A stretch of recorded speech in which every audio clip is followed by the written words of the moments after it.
Sir, मैंने अपनी duty की थी। ऑफिसर्स को इन्फॉर्म किया था। You're not a postman, Mr. Dashrath! Not a postman! जिम्मेदार डीसी होने के नाते एक मरण कांड में आपका रिस्पॉन्स इतना ही है। सर, वो रिपोर्ट बेसलेस है, रिसर्च गलत है। हमारे पब्लिक हेल्थ ऑफिसर ने काउंटर रिपोर्ट दी थी सर। सर, वैसे रिपोर्ट बनाने के लिए कहने वाले भी डीसी साहब हैं। ऐसा करने के लिए मुझे भी ऊपर से ऑर्डर आया था sir. As of now, you both are suspended and are under investigation.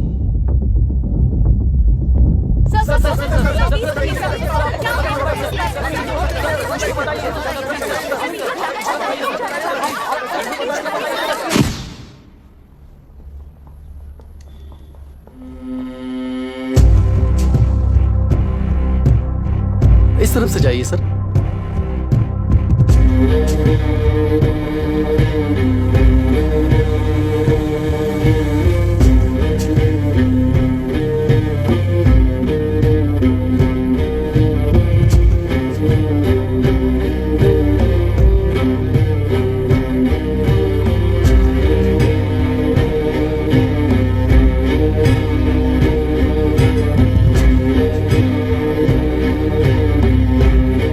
Nietzsche और डार्विन की दुनिया में बापू और हल्दनकर। एक बापू ने मेरे पिताजी को गिफ्ट किया था, दूसरा मेरे पिताजी ने मुझे गिफ्ट किया। इससे ज्यादा मेरी इनके लिए और कोई वैल्यू नहीं है। प्लीज बोलिए।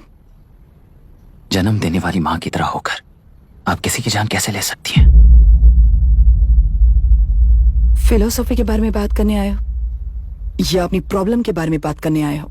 तेलुरु से जो प्राण आपने निकाले हैं उन्हें वापस लौटाइए, यही मांगने आया हूं। क्या कहा? लेकिन जो प्राण निकल चुके वो लौटते नहीं। अपनी मुट्ठी से मुक्त कर दोगी तो तेलुरु में प्राण वापस आ जाएंगे। यही प्रकृति की शक्ति है। पर तेलुरु के सहारे 2.5 लाख वोटर्स जीते आ रहे हैं, फिर उनके प्राण का क्या होगा? उनकी जिंदगी के बारे में सोचकर ही ये प्रपोजल लाया। ऑपोजिशन जब पावर में था तब तो ऐसा नहीं हुआ, अब हो जाएगा ऐसा लगता है तुम्हें? तो फिर एग्जीक्यूटिव होने के नाते खुद से ही एक्शन लेने के अलावा और कोई रास्ता नहीं है मैडम। एज पर कॉन्स्टिट्यूशन, कानूनी सभा आदेश के मुताबिक ही उद्योगियों को काम करना चाहिए। लगता है ये बात भूल गए हो तुम। एज पर कॉन्स्टिट्यूशन कानूनी सभा आदेश मारण होम का कारण बनता है, तो उद्योगियों को फॉलो करने की जरूरत नहीं है। फॉलो करेंगे तो आप जैसे लोग हिटलर बन जाते हैं। हिटलर हो या गांधी, सब जनता की ताकत से ही लीडर बने हैं और जनता मेरे साथ है। जिंदगी और मौत का फर्क पता चलने के बाद जनता जिंदगी को चुनेगी मैडम, आपको नहीं। चलो तुम्हें एक कहानी सुनाती हूँ। राष्ट्र में पहली बार कॉप सोसाइटी का निर्माण करने वाले एक फ्रीडम फाइटर की कहानी। असली लोकतंत्र लोकल गवर्नेंस में है, ऐसा लोगों को भाषण दिया करता था। लोगों की जिंदगी संवारने के लिए कम्युनिस्ट झंडा लेकर सड़क पर निकल पड़ा। सब कुछ सुनने के बाद इलेक्शन से पहले ओपोनेंट्स ने डाली हुई घास खाकर आने वाले 5 इलेक्शंस में उसे डिपॉजिट भी ना मिले इस तरह हरा दिया। उन्हीं लोगों ने इमरजेंसी का सामना करते हुए पुलिस की गोलीबारी में अपने दामाद को खो दिया। 13 महीने जेल में सड़कर लावारिसों की तरह मौत को गले लगाया। उस इंसान का नाम है हनुमंतराव। उनकी बेटी का नाम है विशाखावाणी।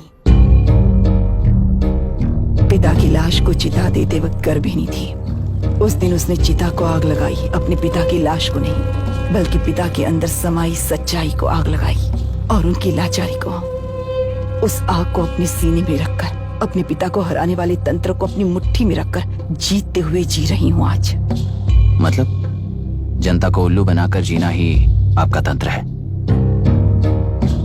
एक कार्टूनिस्ट के बनाए हुए एक घटिया कार्टून को प्रिंट करने से मना करने वाले एक तमिलियन पर गुस्से से बॉम्बे से साउथ इंडियंस को मारकर भगाकर प्रजा नायक बना और उसके कुछ साल बाद तक नॉर्थ इंडियंस को अपने राज्य से भगाकर राजकीय शक्ति बन चुका था। वो फैसिस्ट फैमिली आज उस राज्य की रूलिंग पार्टी है।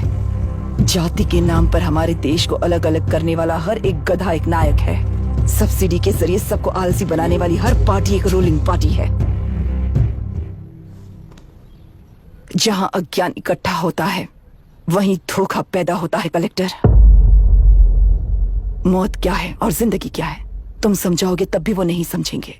तुम्हारी आंखें गंदी नदी को देख सकती हैं और मेरी आंखें पूरे मैले समुंदर को देख रही हैं।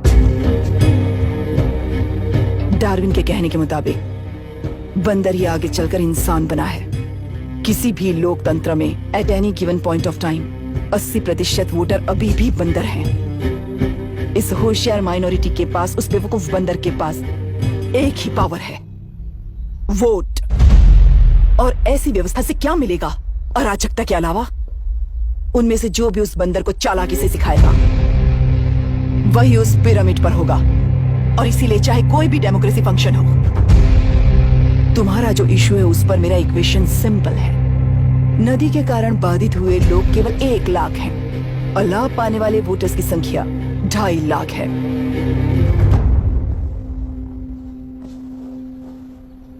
यही मेरा हिसाब है and it is purely democratic.